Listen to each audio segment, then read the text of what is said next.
여러분, 지금 우리가 사는 세상이 너무나도 급변하고 있습니다. 자, 그래서 이 시대, 미혹의 시대에 깨어있으라고 주님께서 서신서를 통해서 우리에게 늘 강조하셨지만 도대체 깨어있는 것이 무엇이냐? 새벽에 일찍 일어나는 것이 깨어있는 것이냐? 전혀 그런 것이 아닙니다, 여러분. 깨어있는 것은 이 시대의 악한 변화를 잘 읽고 그리고 주님 다가오실 날을 잘 예비하고 있으라. 이것이 바로 깨어있으라는 것인데 제가 굉장히 재미있는 일을 엊그제 한번 해봤습니다.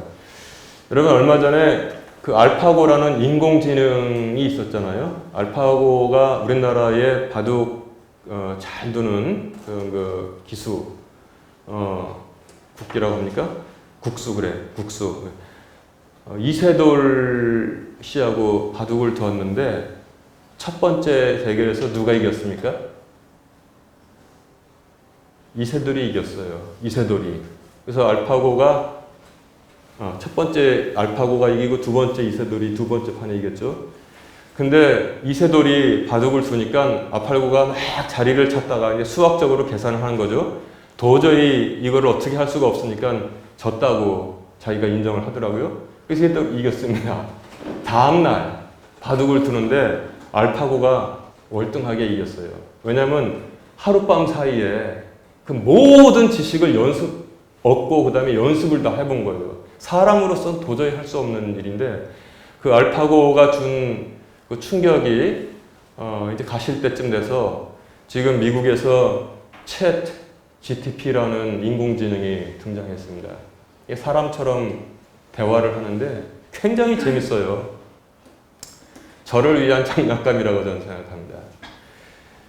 여러 가지 자료를 세상의 모든 지식을 다 가지고 있기 때문에 모르는 게 없습니다. 그래서 어제는 호기심이 생겨서 이런 부탁을 제가 해봤습니다. 근데 지금 챗 GTP 가입하기도 쉬운데요. 질문을 영어로 해야 돼요. 그래야지 귀가 똑바로 알아듣습니다. 아직까지는 질문을 한국어로 하면은 동문서답을 하는 경우가 있어요. 근데 영어로 질문하면은 거의 정확하게 답을 합니다. 이 챗 GTP에게 미국에 가면 그 왓슨 스쿨이라는 유명한 경영대학원이 있단 말이에요. 거기 입학 시험 문제를 줬더니 기가 막히게 풀더라는 거예요. 그리고 미국에도 마찬가지 로스쿨이 있지 않습니까? 법학 전문대학원. 거기 입학하는 문제를 줬더니 기가 막히게 풀었어요. 그래가지고 그 로스쿨의 교수가 채점을 하는데 이 정도 답이면은 분명히 합격이라는 거예요. 의사들의 진단도 기가 막히게 한다는 겁니다.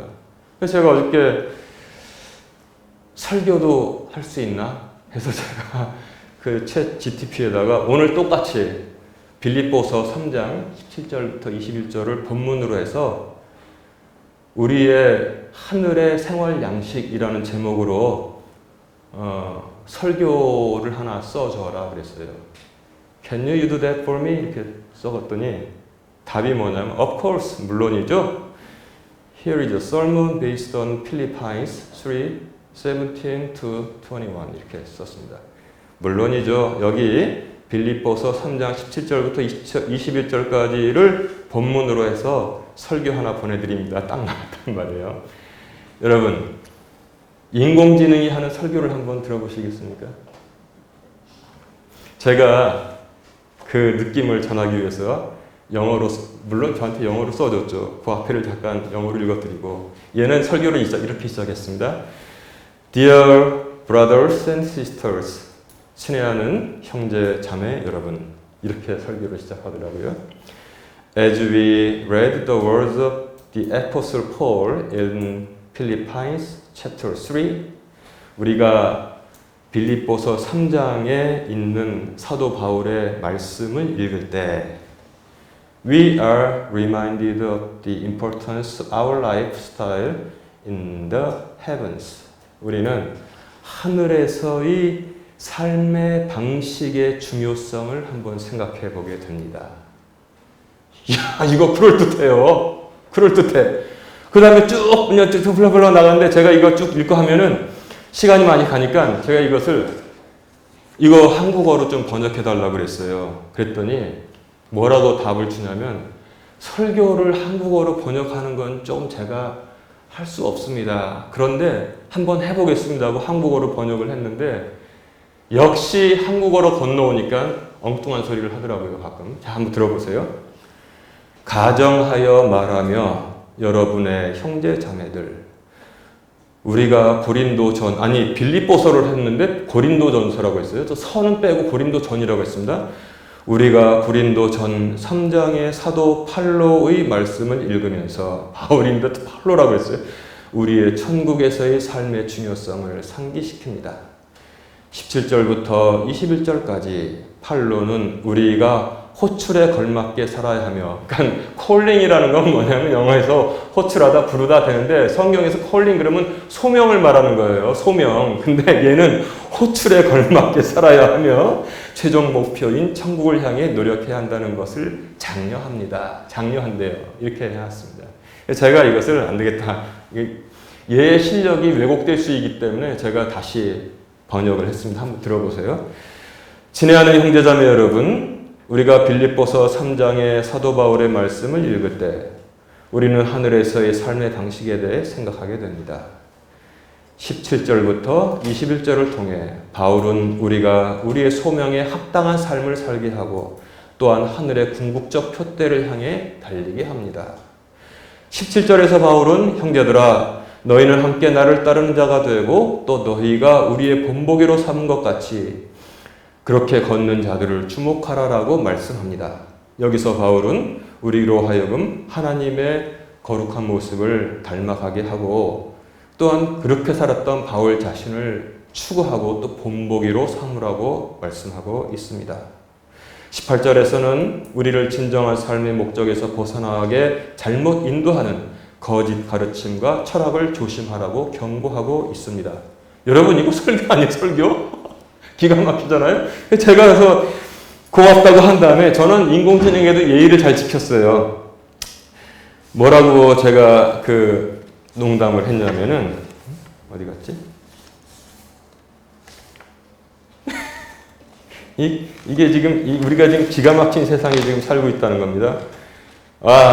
이제 큰일 났다. 모든 목사들 실직자 되겠네. 그랬거든요. 모든 목사들 실직자 되겠네. 그랬더니 뭐라고 하냐면, 저는 인공지능 채트 프로그램으로서 사람의 직업을 뺏지 않습니다. 그리고 목사님의 하시는 일은 단순히 설교를 전하는 것 외에 사람들의 마음을 잘 감화감동시키고 위로하고 또한 공동체의 리더로서 하는 일이 있기 때문에 단순히 설교를 내가 한다고 해서 쓴다고 해서 목사님들이 실업자가 되지는 않을 것입니다. 이렇게 답을 썼어요.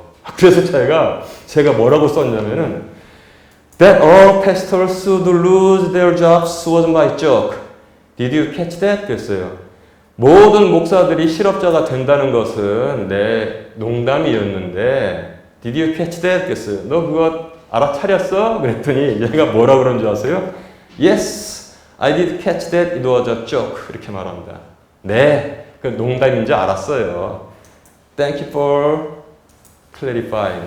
그러나 더 명확하게 말씀해 주셔서 감사합니다. 이렇게 어저께 채팅이 끝났습니다. 자, 이제 제가 왜 이 말씀을 제가 드렸냐면은 우리가 사는 시대가 그렇게 이제 변한단 말입니다. 지금 시작해서 지금 센세이션을 일으키는데 재밌는 게 뭐냐면 설교는 한국어로 번역하면 조금 어색하게 했지만 제가 양자 컴퓨터라는 거 여러분 아시죠? 들어본 적 있어요. 양자 컴퓨터가 지금 세상에 발명이 됐는데 이거는 세상에 어마어마한 쓰나미를 몰고 올 것이라고 이 AI도 저한테 얘기를 했습니다. 세상에 또 한 번 혁명이 일어날 거라고 하더라고요. 그래서 제가 양자 컴퓨터를 나한테 비유를 들어서 쉽게 설명해 줄 수 있겠니 했더니 양자 컴퓨터를 비유를 들어서 물론 설명해 드릴 수 있다고 저한테 설명해 줬는데 기가 막히게 이해가 됐어요.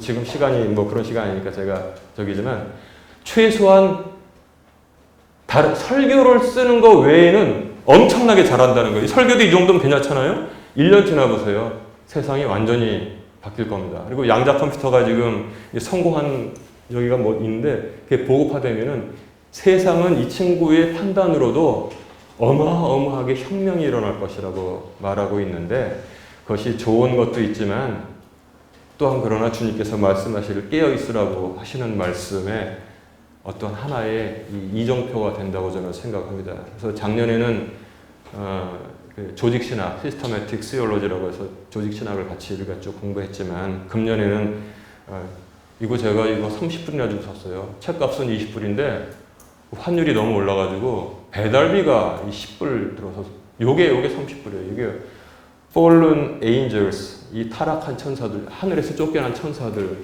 그들이 지금도 활동하고 있다는 겁니다. 여기 뭐라고 되어 있냐면 Giant, 네피림 있잖아요. 거인들. UFO Encounters, UFO 만난 사람들. The New World Order, 새로운 세계의 질서. 이거에 대해서 성경의 근거에서 쭉 써놨는데 제가 지금 이 시대를 우리가 살아가는 성도 여러분과 함께 같이 깨어 있기 위해서 이거 같이 또 틈틈이 제가 말씀을 같이 전할 수 있도록 그렇게 하겠습니다. 자, 여러분 AI의 설교를 한번 들어봤는데 이제 사람이 하는 설교를 제가 이제부터 하도록 하겠습니다. 여러분 크리스천은 아주 특별한 신분을 가지고 있습니다. 이미 그러나 아직이라는 그런 신분입니다. 그래서 우리가 신학을 공부할 때 already, 이미, but not yet 이렇게 말합니다. 이미, 그러나 아직. 우리는 이미 구원받았습니다. 그러나 그 구원이 우리에게 현실로 확실하게 주어지는 것은 이제 사람이 한번 죽는 것은 주께서 정하신 일이요. 그 후에는 심판이 있으리니 그 심판 받을 때 우리가 살다 세상 떠나잖아요. 하나님 부르시잖아요. 그때 우리는 구원의 영원한 생명의 하나님의 왕국으로 들어가는 것입니다. 그래서 이미 그러나 아직이라는 아주 특수한 신분을 가지고 살아갑니다. 또 하나는 무엇이냐면 우리는 이 땅에서 살고 있습니다. 그러나 우리의 신분은 이미 하늘의 백성의 신분으로 이 땅에 지금 살고 있는 것입니다. 이런 묘한 신비로운 신분을 우리는 가지고 있습니다. 그렇기 때문에 우리가 이 땅에 사는 동안에도 하늘의 생활 방식을 살아가기를 주님께서는 말씀하시고 또 오늘 빌립보서를 통해서 바울의 입을 통해서 우리에게 전하고 있습니다. 자, 그럼 빌립보서를 이해하기 위해서 오늘의 텍스트와 컨텍스트, 오늘의 말씀과 그 주변까지 확장해서 같이 이해할 수 있도록 하겠습니다. 빌립보 교회는 바울의 2차 선교 여행 당시 설립하게 된 교회가 바로 빌립보 교회입니다. 여러분, 빌립보에서 어떤 유명한 사건이 일어났어요? 귀신이란 거 없다 그렇죠, 제가 미국에서 교육받을 때 미국 교회를 다녔는데 거긴 전부 다 그 어서러티브 바이블, 그래서 권위본이라고 그래요. 킹 제임스 버전에서 이제 흠정역 킹 제임스 버전을 보길래 제가 이제 굉장히 좋았어요. 제가 대학원 다닐 때도 제 지도 교수가 유명한 분이에요. 본인은 그렇게 유명하지 않은데 부인이 유명해요. 부인이. 여러분 그 장상 총리 설이라고 아시죠? 장상. 옛날에 그 국무총리 설이 나왔다가 집에 재산이 너무 많다는 이유로 이제 안 되고선 며칠 하다가 들어간 그 부인이 장상이고 우리 교수님이 그때 뭐라고 했냐면 그분도 이제 프린스턴에서 공부한 분인데 성경 중에 최고는 이 킹 제임스 바이블인데 이상하게 우리나라는 전부 다 개역개정 성경을 보고 있는데 미국에선 다 특히 침례교에서는 흠정역을 보더라. 이거 킹 제임스 버전 꼭 구해서 너희들은 신학을 전공하는 학생들이니까 꼭꼭 틈틈이 읽어야 된다. 그래서 제가 그때 킹 제임스 성경을 읽고 우리 같이 이제 보게 됐는데 거기에는 킹 제임스 성경에 뭐 한국 개역개정에는 귀신이 등장하잖아요. 귀신이 뭐 저를 죽이려고 자주 물과 불에 넘어지겠습니다. 세상에 귀신이 어디 있습니까? 한 번 죽는 것은 사람에게 정하신 일이요 그 후에는 심판이 있으리니 그거하고도 안 맞아요. 모순이 돼요. 한 번 죽은 사람들은 전부 다 하나님께 불려가서 그 앞에 심판대 서게 되는데 무슨 귀신이 돼서 부처를 떠들고 다니니까. 킹제임스 성경에는 분명히 unclean spirit, 부정한 영, 데블, 마귀 이렇게 분명하게 지칭하고 있습니다. 그래서 이제 거기서 이제 마귀 들린 소녀가 있었는데 부정한 영 들린 소녀가 있었는데 고쳤잖아요. 맨날 바울 일행 쫓아다니면서 바울과 실라를 이 사람들은 지극히 높으신 하나님의 구원의 길을 이 세상에 전파하는 사람들이다. 뒤에 다니면서 광고를 해주고 다녔어요. 그러니까 괴롭잖아요. 그래서 명의해서 그 영에 나오도록 했습니다. 그랬더니 점치는 소녀였었는데 그 주인들이 여럿 있었던 거예요. 얼마나 악한 세상입니까? 우리가 주식회사에 주식을 사서 그 회사에 투자해서 이익을 받을 수 있지만 악한 영에 사로잡힌 소녀에게 소녀의 소유권을 여럿이 가지고 있었다는 거예요. 이 기가 막히게 악한 세상이에요.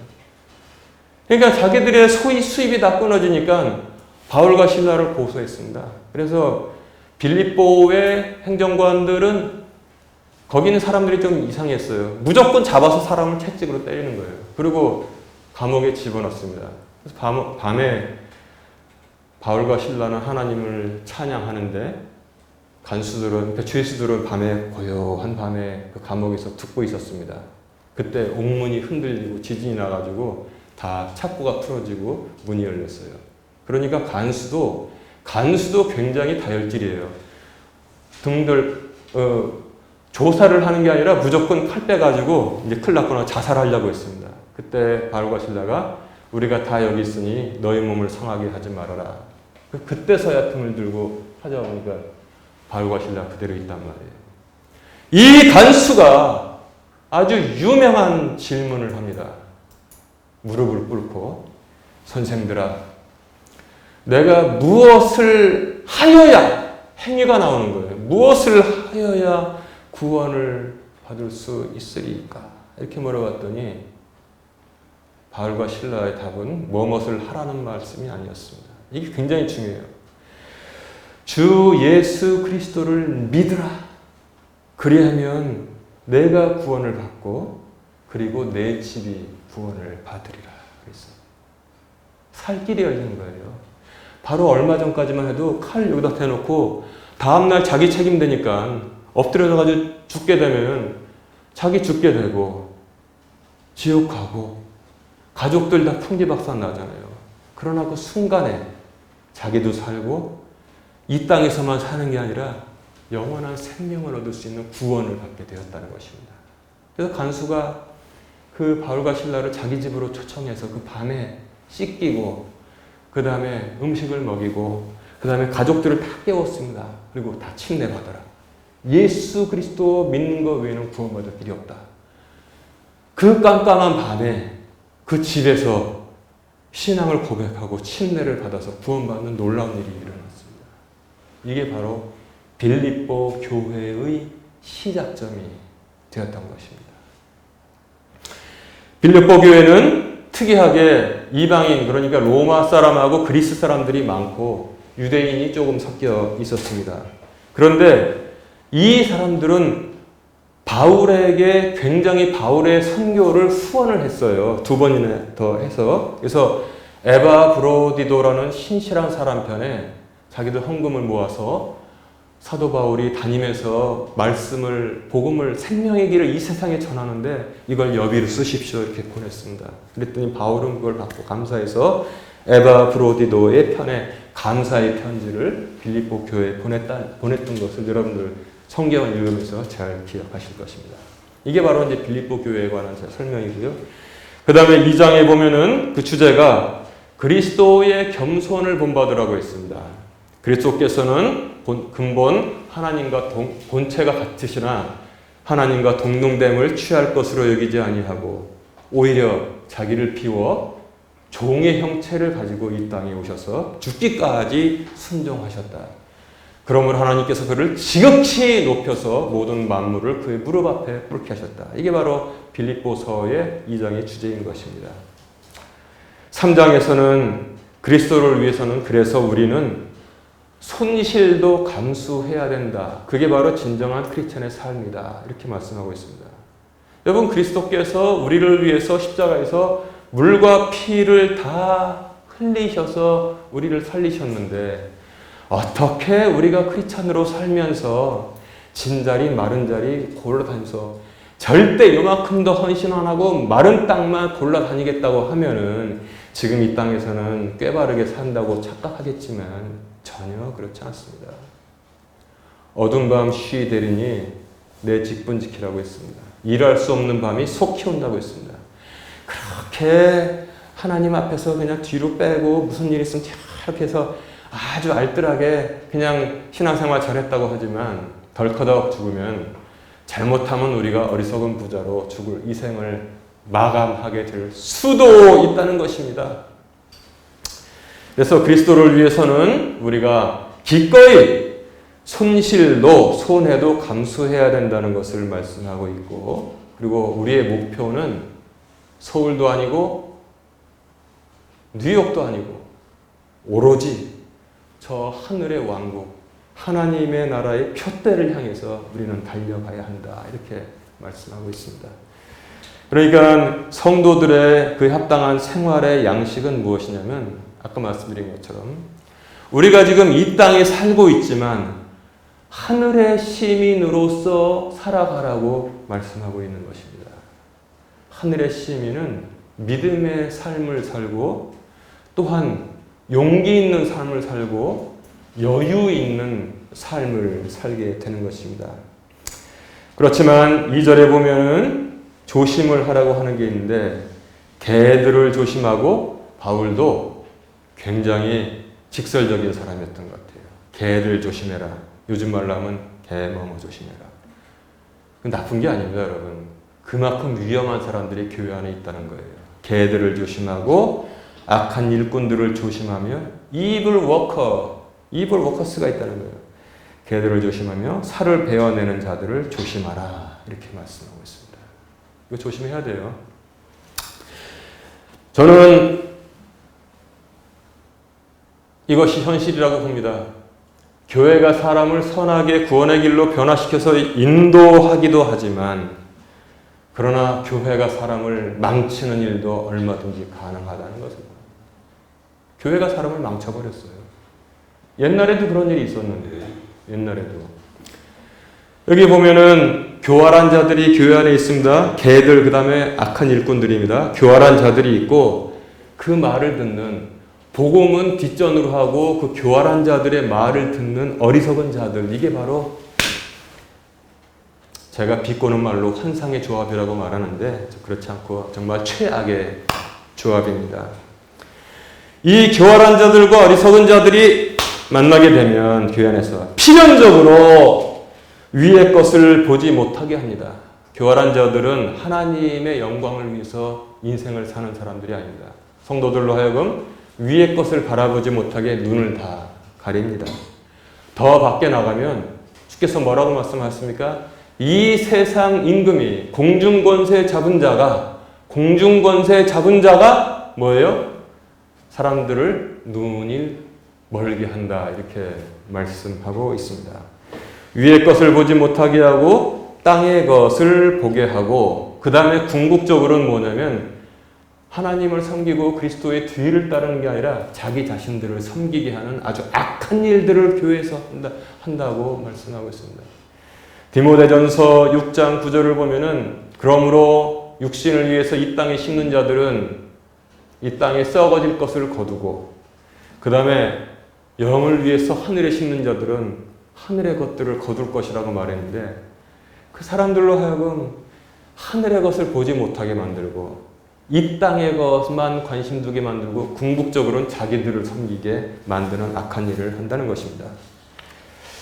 여러분, 개들도 몰랐고 악한 일꾼들도 몰라서 우리는 그냥 순진하게, 여러분 그 자꾸 순진하다고 말하는 분들인데 그거 안 그래요. 멍청한 겁니다. 죄송합니다. 제가. 그들이 개들인지도 몰랐고 악한 일꾼들인지도 몰랐습니다. 몰랐다? 그래서 그들의 말만 듣고 인생을 살았다고? 하나님께서 그렇게 물어보실 거예요. 용서가 없습니다. 용서가. 그들의 교묘한 말은 18절에 보니까 심지어는 어떻게 사람들을 바꿔놓냐면 십자가의 원수로 살게 만든다는 것입니다. enemy, 적, 원수거든요. enemy of the cross. 십자가의 원수로 사람을 살게끔 바꿔놓는다는 거예요. 이게 얼마나 끔찍한 말입니까, 이게. 누구를? 교회 안에 있는 교인들을 꼬드겨가지고 십자가의 원수로 살게 한다고? 제 말씀이 아니에요. 여기 빌립보서에 나오고 있지 않습니까? 그렇게 한다고 말씀하고 있습니다. 하늘의 것을 구하지 못하게 만듭니다. 땅의 것만 구하게 만듭니다. 그런데 많죠. 저는 그렇게 생각해요. 대부분의 목사님들이 건전하고 대부분의 교회가 건전하다고 봅니다. 그런데 간혹 가다가 교회에서 자기가 무슨 축복을 다 나눠주는 것처럼, 무슨 신령 축복 대성회하고 축복 받아라, 성령을 자기가 여기서 안주머니에서 꺼내가지고 나눠주는 식으로 해가지고 거기에 매달려가지고 점점 사람이 하나님께 온전히 서서 이 땅에서 삶을 즐겁고 평안하고 그리고 또 이 땅의 것들은 힘써 일하면서 맞닥뜨리지 못하게 만들고 점점 거기에 빠져들어서 툭하면 가요. 툭하면 가가지고 거기 앉아있고 사람을 점점 노예로 만들어 가고 있는데 빌립보서 지금 3장에 나오는 개들과 그 다음에 악한 일꾼들이 하는 일이 딱 그런 일이라는 것을 우리가 알 수 있습니다. 그러면서 인생을 다 보내게 만든다는 거예요. 갈라디아서 6장 8절 자기 육신에게 심는 자는 자기 육신으로부터 썩을 것을 성령에게 심는 자는 성령으로부터 영존하는 생명을 거두리니 이렇게 했는데 이들은 전부 다 보지 못하게 만들고 거룩한 것, 하늘의 것을 영원한 것을 보지 못하게 만들고 이 땅의 것만 보게 만든다는 거예요. 축복이 뭔 축복입니까? 돈 잘 벌리고 아파트 사면 오르고 주식 사면 오르고 애들 잘 되고 건강하고 그거 말하는 거예요. 성령 받으면 뭐 합니까? 성령 받아서 가슴을 치면서 자기를 회개하고 이전에 과거에 누렸던 그런 악한 일들을 미워하고 새 사람이 되고 이제는 내가 하나님을 바라보고 새 사람이 되어서 나가겠습니다. 그게 아니에요. 막 울고불고 해가지고 마음이 좀 시원한 것 같은데 그리고 얼얼얼얼 해가지고 이렇게 그런 악한 현상 극소수가 저는 있는데 옛날에도 있었던 것이라고 지금 빌립보서는 말씀하고 있습니다. 자, 그래서 이 땅에 사는 하늘 왕국의 시민들에게 하늘의 생활 양식을 따라서 살라고 지금 오늘 본문이 지금 전하고 있는 것입니다. 그럼 구체적으로 무엇이냐? 고린도전서 10장 31절이 전하고 있습니다. 삶의 목적이 여기 있어야 된다는 거예요. 그런즉 너희가 먹든지 마시든지 무엇을 하든지 모든 일을 하나님의 영광을 위해서 하라고 했습니다. 우리 여기서 살면서 70년, 80년 삽니다. 굉장히 짧은 순간이에요. 굉장히 짧은 순간. 제가 그 짧은 순간 어떻게 기억나냐면 저는 국민학교 세대입니다. 국민학교 다닐 때 선분과 직선 배울 때 선생님이 뭐라고 말씀하셨냐면 선분은 얘들아 여기서부터 여기까지 요게 선분이야. 직선은 뭐냐면 이렇게 해가지고 이렇게 화살표를 양쪽으로 그려서 0 플러스 1 플러스 2 플러스 3 여기 마이너스 1 마이너스 2 마이너스. 근데 얘들아 내가 왜 화살표를 그린 줄 아냐? 이거는 칠판이 적어서 내가 이렇게 화살표를 이만큼 그린 거지 쫙 영원히 끝까지 가는 걸 표시하기 위해서 직선을 이렇게 표시한 것이란다. 그때 생각나요. 영원히 가는 직선에서 우리가 이 땅에서 70세, 80세 사는 거는 한 점의 순간이라는 것입니다. 그 한 점의 순간을 사는 우리들에게 주님께서는 그런즉 너희가 먹든지 마시든지 무엇을 하든지 모든 일을 하나님의 영광을 위하여 하라고 분명하고도 복된 방향을 제시를 해 주셨다는 것입니다. 이것을 제시받고 사는 사람들이 얼마나 행복한 사람들인지를 우리가 인정해야 돼요. 이거 삶의 목적이 없는 사람들이 있단 말입니다. 삶의 목적이. 그냥 사는 거예요. 70, 80. 나중에 삶이 허무해졌어. 겁이 나요. 이제 죽을 때가 되니까. 어떡하지? 그러다가 파멸의 길로 가는 것입니다. 그래서 삶의 목적이 있는 사람이 얼마나 행복한 것인지를 여러분 잘 깨달아야 돼요. 옛날에 1930년대 소설 중에서 오발탄이라는 소설이 있습니다. 오발탄. 거기서 어떤 주인공이 정말 어렵게 살아가죠. 그래가지고 무슨 생각을 했는지 맨 마지막에 치과에 가서 자신의 어금니를 그 충치 같은 거 다 뽑아달라고 해요. 의사는 그 당시 기술만 해도 어금니를 한 번에 다 뽑으면 위험하다고, 출혈이 심하다고 했는데 아예 뽑아달라고. 그냥 할 수 없이 뽑아줬어요. 그래서 이제 소음을 대고서 집에 가려고 택시를 탔습니다. 택시 뒷자리에 앉아서 어디로 갈까요? 예, 기사님 아무 데나 가주시오. 아무 데나 가주시오. 그 기사가 서울 뭐 남산도 돌아다니고 뭐 동대문도 가고 저 이제 어디로 갈까요? 예, 아무 데나 계속 가주시오. 이렇게 말합니다. 근데 제가 오발탄이라는 거 있지 않습니까? 이 사람의 인생이 오발탄이에요. 그런데 굉장히 가슴에 와닿는 번역을 받습니다. 옛날에는 그 AFK라고 해서 주한미군 방송이 있었습니다. 주한미군 방송에서 오발탄을 하더라고요. 근데 미군들이 이 한글을 모르니까 밑에 이제 영어 자막을 했는데 택시기사가 이제 가면서 그러는 거예요. 하이, 참, 도대체 어디로 가란 말입니까? 참, 오발탄 같은 손님이 탔네? 하고 이제 가는 게, 그리고 그 뒤에서 죽어가는 게 이제 오발탄의 마지막 장면인데, 오발탄 같은 손님이 탔네를 어떻게 번역을 해놨냐면, 기가 막힌 번역이더라고요. I got a guest like an aimless bullet. 그랬어요. aim은 뭐냐면, 목표점, aimless. 목표점이 없는, 표적이 없는 bullet. 실탄 같은, 총알 같은. 어디다 딱 겨냥해가지고 쏴야지 그거 딱 맞을 텐데 이 목적이 없이 그냥 실탄이 막 돌아다니는 거예요. 그런 손님을 내가 태웠어. 제가 그때 그거 보고선 야, 기가 막힌 번역이다 이렇게 생각을 제가 했습니다. 이 세상에 두서없이 그냥 막 오발탄 같이 살도록 만드는 게 교회 안에서도 개들이고 그 다음 뭐예요? 악한 일꾼들이라고 지금 말씀하고 있는데 그러나 우린 다릅니다. 그런즉 너희가 먹든지 마시든지 무엇을 하든지 모든 일을 하나님의 영광을 위하여 하라 이렇게 말씀하고 있습니다. 권사님들 저 예배 끝나고 저랑 같이 가끔 식사하러 가잖아요. 거기서 오늘 뭐 먹을까요?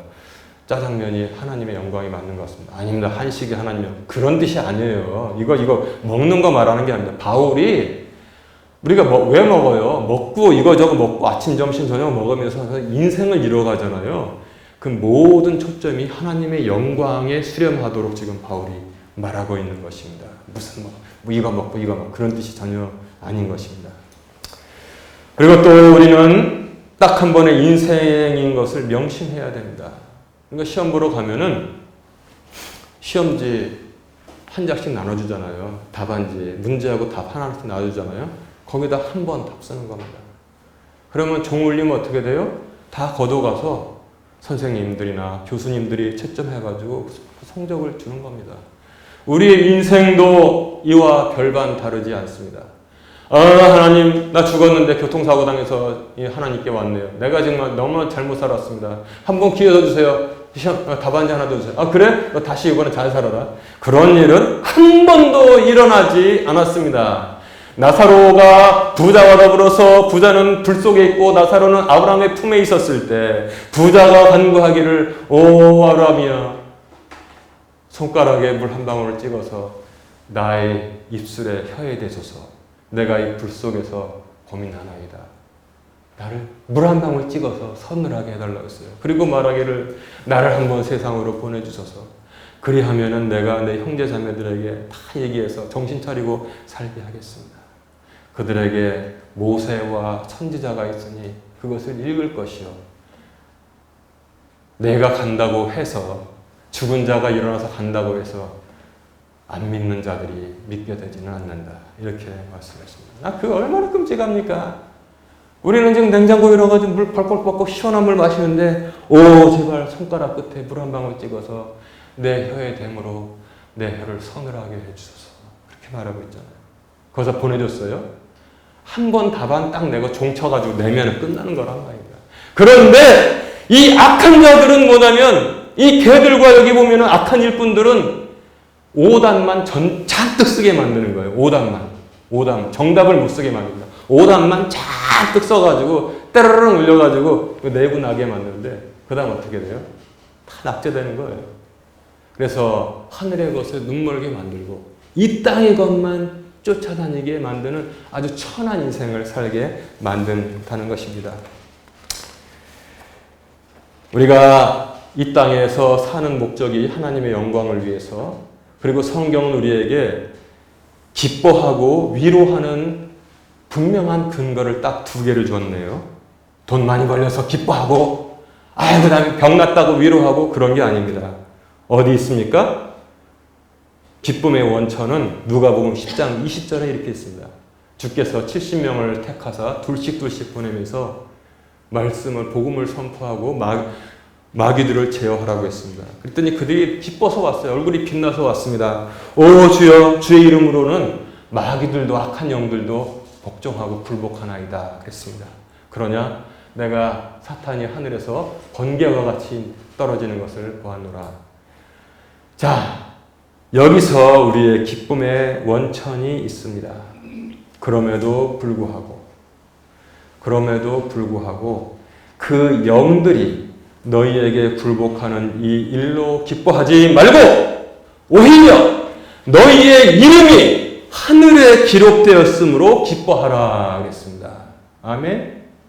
가룟 유다도 나가서 악한 영들을 복종시키고 선포하고 다녔겠죠. 어떻게 됐습니까 나중에. 그것으로 기뻐할 일이 아니라는 거예요. 그거 좋은 일이다만 그것으로 기뻐하지 말고 오히려 우리들의 이름이 하늘의 생명책에 기록된 것. 여러분 꼭 기억하세요. 힘들고 어렵고 정말 정신 못 차릴 때 그래도 내 이름은 하늘의 생명책에 기록돼 있어. 이 땅은 아침 안개와 같이 속히 지나게 돼 있어. 많은 기쁨의 근원이 됩니다. 그리고 2번째, 위로의 원천. 우리가 무엇을 가지고 서로를 위로할까? 이것은 데살로니가전서 4장 15절부터 18절의 말씀에 있습니다. 그런즉 천사장의 나팔소리와 함께 죽은 자들이 먼저 부활해서 주께 올라가고 그 후에 살아있는 우리도 주를 만나러 구름 속으로 채어 올라가려니와. 이게 분명한 약속이잖아요. 우리가 주 안에 있으면 죽었어도 그때가 되면 하나님께서 우리를 다시 부활시켜서 구름 속으로 영접해 드릴 것이고, 그때까지 살아있으면 그 후에 죽은 자가 부활한 다음에 먼저 올라간다면 바로 쫓아 올라가서 예수님을 공중에서 만난다고 말씀하고 있는데, 즉 휴거를 말하는 겁니다. 18절에 보면 그러므로 이 말씀들로 서로 위로하라고 했습니다.